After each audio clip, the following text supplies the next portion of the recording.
খাতুনে জান্নাত হযরতে ফাতেমা রাদিয়াল্লাহু আনহা জান্নাতি মহিলাদের সরদারিনী ছিলেন গো হযরতে ফাতেমা। ফাতেমা রাদিয়াল্লাহু আনহার ইন্তেকালের আগের দিনের ঘটনা। রমজান মাস, হযরত ফাতেমা রমজান মাসে ইন্তেকাল করেছে।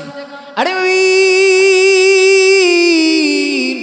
হযরত ফাতেমা বলেন, রাতের বেলা আমি যখন ঘুমাইলাম, ঘুমানোর পরে হঠাৎ করে স্বপ্নে দেখি আমার আব্বাজান রাহমাতুল লিল আলামিন আমার ঘরে আসলেন। হযরত ফাতেমা ডাক দিয়ে বলেন, আর আব্বাজান আমার ঘরে এসে অন্ধকারে কি যেন তালাশ করতেছেন। আমি যখন আমার আব্বাজানের সামনে গেলাম, এমনিতেই আমার আব্বা আমাকে দেখে বলতেছিলেন, ফাতেমা রে, আমি তো তোমাকেই তালাশ করতেছিলাম। ফাতেমা ডাক দিয়ে কয়, কেন আমাকে তালাশ করেন? আমার নবী ফাতেমাকে ডাক দিয়ে বলেন, ফাতেমা রে, আমি তোমাকে একটা সংবাদ জানাইতে এসেছি। ফাতেমা রে, তোমার হায়াত আর মাত্র একদিন বাকি আছে। আরে ফাতেমা শোনো, যেহেতু রমজান মাস চলতেছে, আগামীকালকে তুমি রোজা রাখবা। ফাতেমা, তুমি সেহরি করবা, তোমার স্বামী আলীর সঙ্গে তোমার সেহরি হবে। আল্লাহ চাহে তো ইফতার হবে তোমার বাবা রাহমাতুল লিল আলামিনের সঙ্গে। এর অর্থ কি দাঁড়ায়? ফাতেমার বাঁচবেন না। আবার নবী আর ফাতেমা ইন্তেকালের ভিতরে ডিস্টেন্স ছিল 6 মাস। 6 মাসের ব্যবধানে হযরত ফাতেমা রাদিয়াল্লাহু আনহা তিনি দুনিয়া থেকে বিদায় নিয়েছিল। ফাতেমাও কিছুটা আগে থেকে জানতেন। হাদিস শরীফের ভিতরে আবার নবী রাহমাতুল লিল আলামিন যখন ইন্তেকাল করবেন, ইন্তেকালের সময় যখন চলে আসলো, হযরত আজরাইল নবীর কাছে চলে আসবি। আল্লাহর নবীর কাছ থেকে অর্ডার নিয়ে, আল্লাহর নবী যদি অর্ডার দেয়, আজরাইল আমার নবীজির জান কবজ করবে।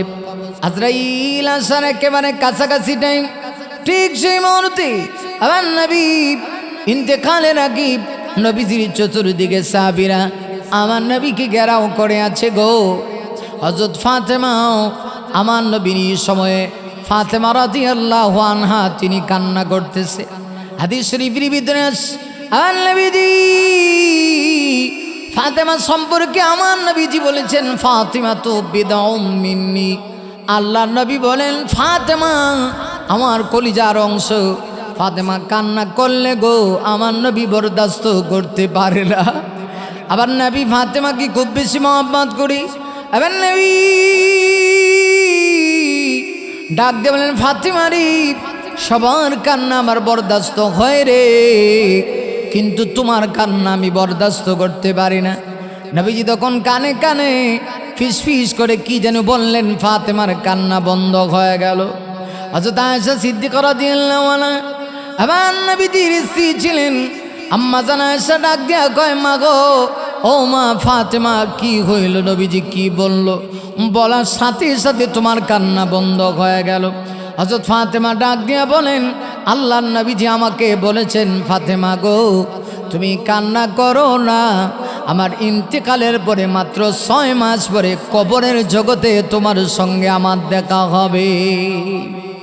আমার নবী কথা বুঝাইতে চাইলেন ফাতেমা। আরে ফাতেমা, টেনশন করার কিচ্ছু নাই রে ফাতেমা। তোমার আর আমার মৃত্যুর সময় ডিস্টেন্স হলো মাত্র 6 মাস। আমার ইন্তেকালের 6 মাস পরে তুমি দুনিয়া থেকে বিদায় নিয়ে যাবে। হযরত ফাতেমা কান্না বন্ধ করে দিল।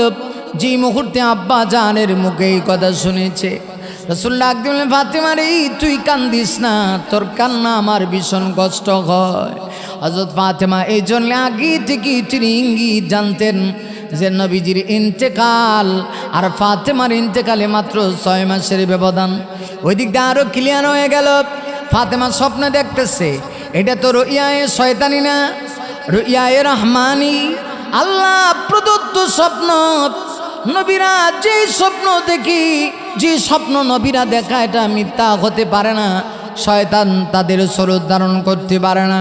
হযরত ফাতেমা রাদিয়াল্লাহু আনহা আব্বাসানের এই কথা শুনে ফাতেমা তিনি প্রস্তুত হতে শুরু হয়ে গেলেন। হযরত ফাতেমা রাতের বেলা স্বপ্ন দেখে তিনি সেহরি করলেন। সেহরি করার পরে হযরত ফাতেমা নামাজের জন্য প্রস্তুত হয়ে গেলেন। স্বামী আলী মসজিদে চলে গেলেন। এই দিকটা হযরত ফাতেমা রাদিয়াল্লাহু আনহার গায়ে ছিল গো ভীষণ জ্বর। আরে মুমিন, লক্ষ্য করে দেখো না, হযরত ফাতেমা এই অবস্থাতেই তিনি নামাজ মিস করেন না। নামাজ শেষ করি অন্যান্য দিন আরও বেশি অতিরিক্ত কিছু আবাদত যায় নামাজে বসে হযরত ফাতেমা করতেন না। আজকে আর অতিরিক্ত কোনো আবাদত না। হযরত ফাতেমা আজকে তিনি সাথে সাথে পাক করে চলে গেলেন, গিয়া বড় বড় দুইটা বোল, একটা বোলের ভিতরে তিনি গরম পানি দিয়া কাপড়গুলি ভিজাচ্ছিলেন। হাসান হুসাইনের ময়লা কাপড়, স্বামী আলীর ময়লা কাপড়গুলি ভিজাচ্ছিলেন। আরেকটা বোলের ভিতরে আটা থেকে খামির তৈরি করতেছিলেন, অতিরিক্ত কিছু আটা বানায় দেয়া যাবেন। আজকেই তার জীবনের শেষ দিন। হযরত ফাতেমা রাদিয়াল্লাহু আনহা প্রস্তুত গ্রহণ করছে। হযরত আলী নামাজ শেষ করে আসছে। আলীর মনের ভিতরে একটা টেনশন, ফাতেমা অসুস্থ, না জানি কখন কি হয়ে যায় গো, আল্লাহর ফয়সালা কখন কি হয়। হযরত আলী মসজিদ থেকে এসে ফাতেমাকে তালাশ করে দেখেন হুজরায় নাই। কোথায় গেল ফাতেমা? হযরত আলীর মনের ভিতরে একটা ধাক্কা লেগে গেল গো। হযরত আলীর সাথে সাথে তিনি পাকঘরের ভিতরে ঢুকলেন। গিয়া দেখেন ফাতেমা পাকঘরের ভিতরে। হযরত ফাতেমার দিকে তাকায় আলী ডাক দিয়া কয়, ফাতেমা রে, অন্যান্য দিন তো নামাজ শেষ করে তুমি চাষতের নামাজও যায় নামাজি পড়ে এরপরে তুমি একেবারে নামাজ আদায় করে উঠতা, কিন্তু আজকে যে নামাজ শেষ করে তাড়াতাড়ি করে পাক করে চলে আসলাম। কি হইল রে ফাতেমা? পাক করে শুধু আসছো তা না, পাকঘরের ভিতরে সেইভাবে তুমি কাজ শুরু করলাম। রমজান মাসের দিন একটা বুলির ভিতরে এতগুলি কাপড় একসঙ্গে ভিজাইলা, তোমার কি কষ্ট হবে না? এতগুলি কাপড় একসঙ্গে কেন ভিজাইলা? আরেকটা বুলির ভিতরে আটার খামির, এত বেশি আটার খামির তৈরি করতেছো, মনে হচ্ছে যেন অনেক দিনের আটা, 2-3 দিনের জন্য রুটি তুমি তৈরি করবা। কি হইল? হযরত ফাতেমা ঠিক সেই মুহূর্তে কিচ্ছু বলতে পারে না। হযরত ফাতেমা চোখের পানি ছেড়ে দিয়ে হাউমাউ করে কান্না শুরু করে দিয়েছে। ফাতেমার কান্না দেখি হযরত আলী ফাতেমা কি জোরে জোরে কান্না শুরু করছে। কি গো প্রাণীর স্ত্রী, কি কইল? কেন তুমি কান্না করো গো? হযরত ফাতেমা তখন ডাক দিয়া বলে, স্বামী গো, আসল কথা শুনে নেন। রাত্রিবেলা স্বপ্নে দেখেছি আমার আব্বা আমার হুজরায় তাশরিফ এনেছে, অন্ধকারে এসে আমাকে তালাশ করতেছে। আমি আব্বার কাছে গেলাম, গিয়া বলি, আব্বা আপনি কি তালাশ করেন? নবী বলেন, ফাতেমা রে, আমি তোমাকে তালাশ করতেছি। আরে ওই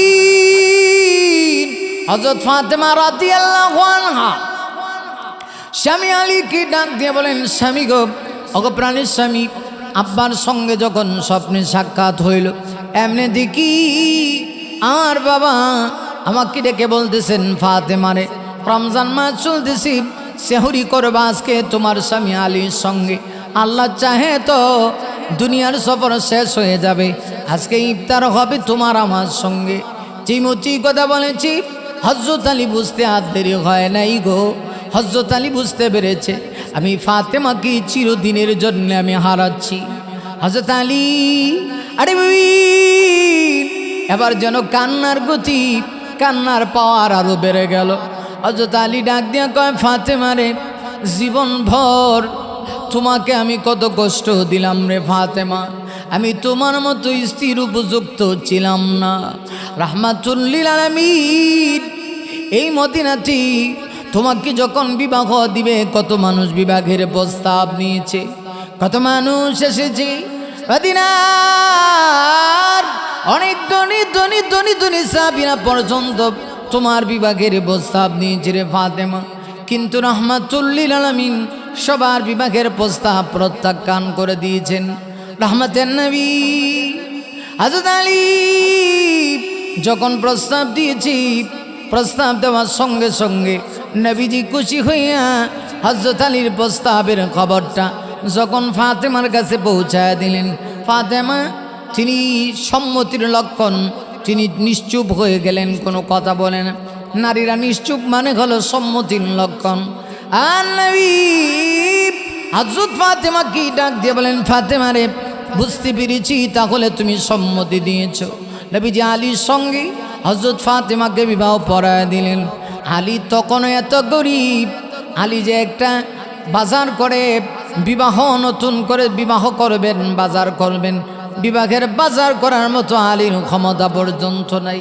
কিন্তু নবীজি আলীর তাকওয়া দেখি, আলীর পরেশগারি দেখি, আলীর খোদাবীতি দেখি গো আমার নবীজি হযরত আলীকে নির্বাচিত করলেন। সে আলী হযরত ফাতেমাকে ডাক দিয়ে বলে, ফাতেমা গো, ওগো ফাতেমা, জীবনে কতদিন তোমার সঙ্গে সংসার করলাম, জিন্দিগিতে তোমাকে ভালো একটা কাপড় পর্যন্ত কিনে দিতে পারলাম না, ভালো করে তোমাকে উন্নত মানের কোনো খাবার দিব সেই ব্যবস্থাটা পর্যন্ত আমি আলী নাই। স্বামী হিসাবে যদি কষ্ট দিয়ে তাকি গো, তুমি আমাকে মাফ করে দিও। তুমি যদি মাফ না করো, কিয়ামতের ময়দানে তোমার হকের ব্যাপারে যদি আল্লাহ জিজ্ঞাসা করে আমি কি তোমার হক দিয়েছিলাম কিনা, আমি আল্লাহর কাছে কোনো জবাব দিতে পারবো না। স্বামী আর স্ত্রী দুইজনে মিলে এইভাবে যখন কান্না শুরু করে দিল গো, হাসান আর হুসাইনি অবস্থায় পাক করে ঢুকছে। ঢুকার পরে এই দৃশ্য দেখি হাসান হুসাইনও কান্না শুরু করে দিয়েছে। হাসান হুসাইন ডাক দিয়ে বলে, মা গো,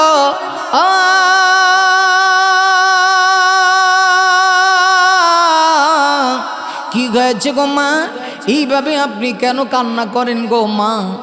আব্বু কেন কান্না করে? হযরত ফাতেমা ডাক দিয়ে বলে, কেন কান্না করি তোমাদের কাছে বলবো না, একটা কাজ করো গো, যাও তোমরা চলে যাও গো, তোমাদের নানাজির রওজা পাকের উপরে গিয়া দাঁড়ায়া কথা বলো, তোমাদের নানাজি বলে দিবে কেন কান্না করি।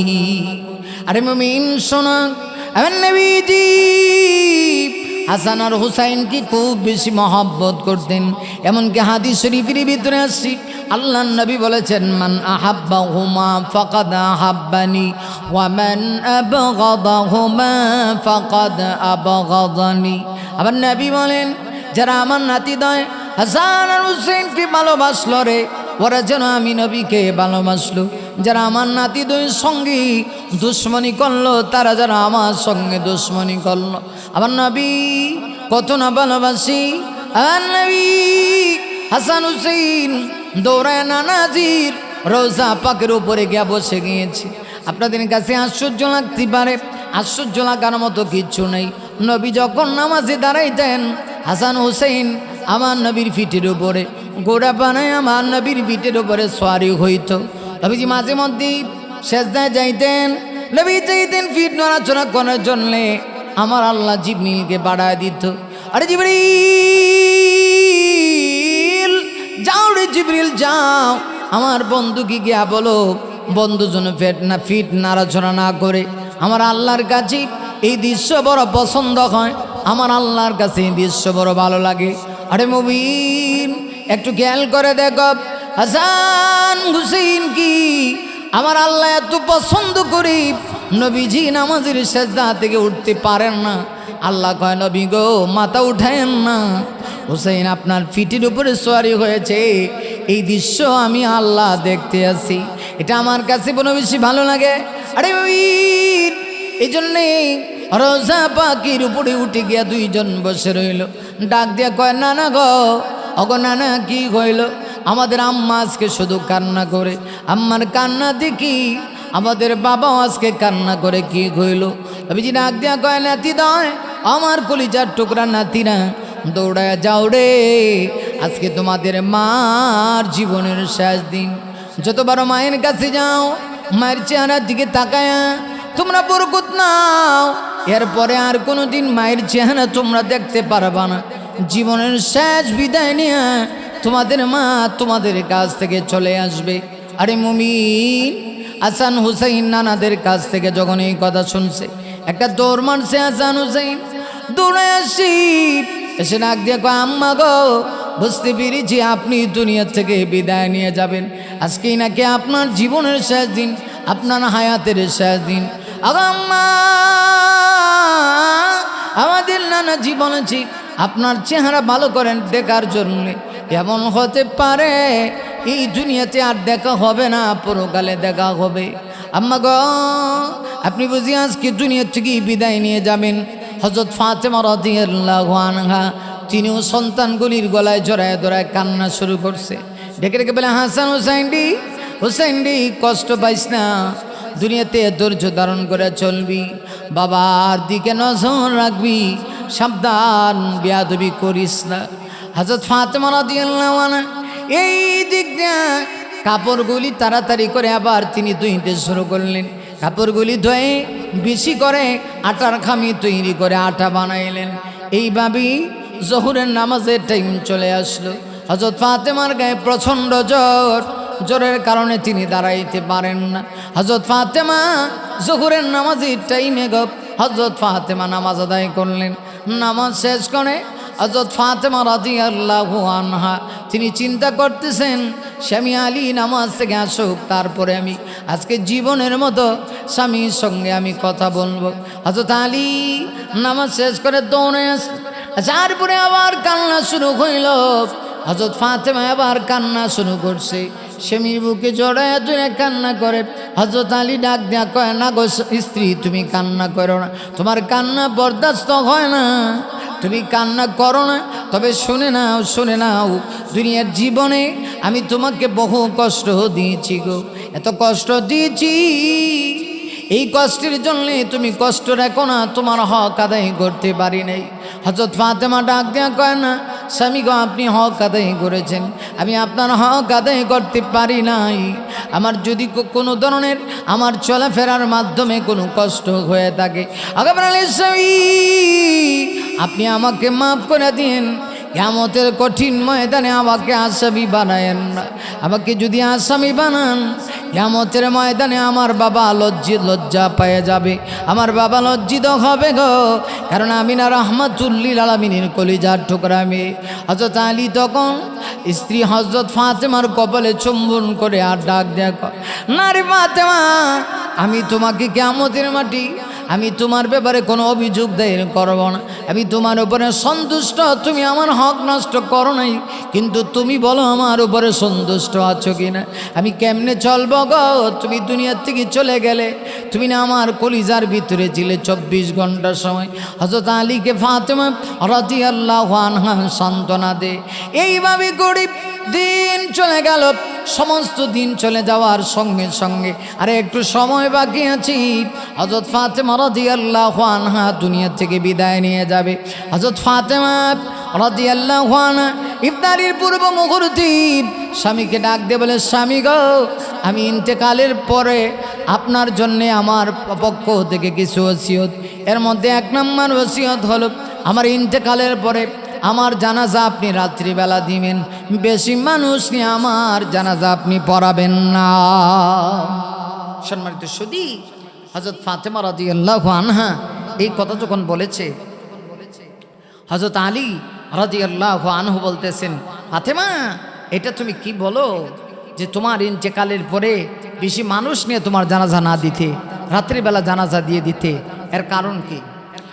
আরে মুমিন, হযরত ফাতেমা রাদিয়াল্লাহু আনহা ডাক দিয়ে বলতেছে, কেন? এর কারণ হলো আমার ইন্তেকালের খবর যখন প্রান্তরে প্রান্তরে আমার ইন্তেকালের খবর যখন পৌঁছে যাবে, ইন্তেকালের খবর শুনে কত মানুষ আসবে আমার জানাজায় শরীক হওয়ার জন্যে, আবার জানাজায় শরীক হওয়ার জন্যে, আমার জানাজায় অংশগ্রহণ করার জন্যে মানুষ যখন আসবে গো, এই অবস্থায় মানুষেরা তাকায় দেখবে আমার লাশের উপরে যে আপনি যে লাশের খাটিয়ায় আমাকে রাখবেন, লাশ রাখার পরই লাশের কাফন যখন আমার দেহের সঙ্গে লেগে থাকবে, মানুষ তাকায় দেখবে আমি কতটুকু লম্বা ছিলাম, কতটুকু মোটা ছিলাম, এগুলি দেখে দুনিয়ার মানুষ সমালোচনা করবে গো।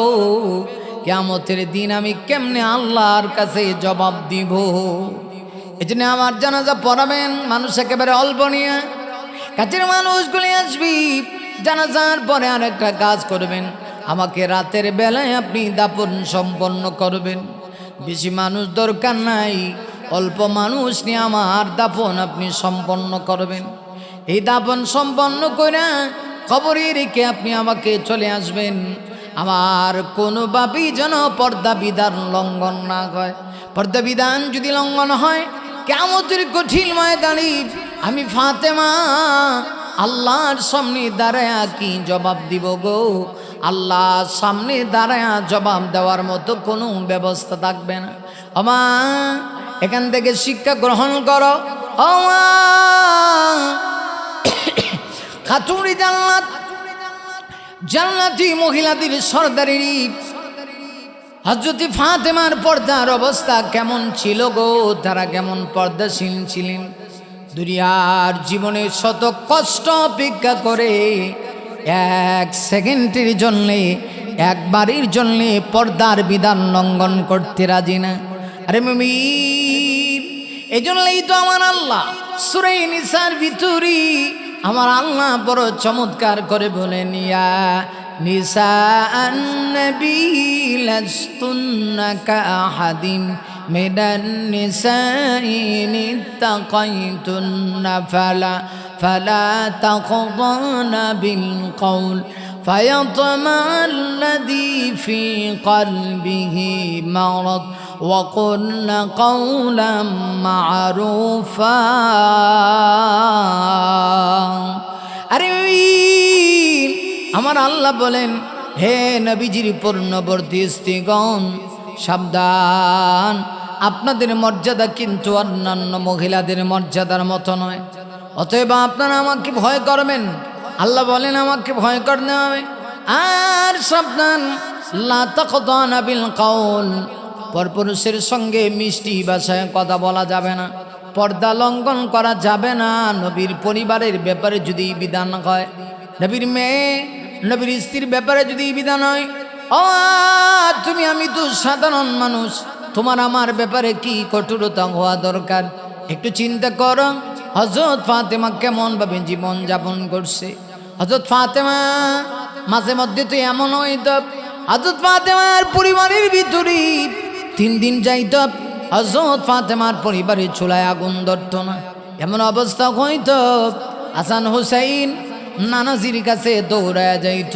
হাসান হুসাইন বলত, আমরা যখন মাঝে মধ্যে 1 দিন 2 দিন 3 দিন না খায়া থাকতাম, নানাজি ভিন্ন কোথাও যখন সফর করে আসতেন, নানাজির চেহারার সামনে গিয়া দাঁড়ায় থাকতাম।